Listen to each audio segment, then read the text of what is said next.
తిరుపతికి వెళ్ళినప్పుడు ఒక లడ్డు కోసం చాలా మంది లైన్లో నిలబడడం చూసే ఉంటారు కదా. ఆ లడ్డు ఎంత స్పెషల్ మీకు తెలుసా?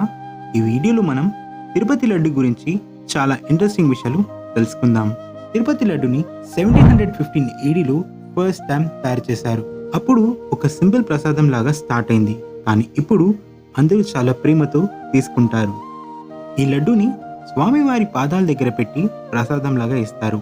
అందుకే ఈ లడ్డు భక్తితో కలిసి ప్రసాదం లాగా మార్చింది. ఈ లడ్డూని తయారు చేయడం కోసం తిరుమలలో ఒక పెద్ద కిచెన్ ఉంది. దాన్ని పొట్టు అంటారు. ఇక్కడ 600 మంది కన్నా ఎక్కువ మంది పనిచేస్తారు. డైలీ లాక్స్ ఆఫ్ లడ్డూస్ తయారవుతాయి. ఫెస్టివల్ టైంలో అయితే ఇంకా ఎక్కువ. ఇంగ్రీడియంట్స్ ఏంటంటే బేసన్ పిండి, షుగర్, ఘీ, క్యాష్యూస్, ఇలాచీ లాంటివి వాడతారు.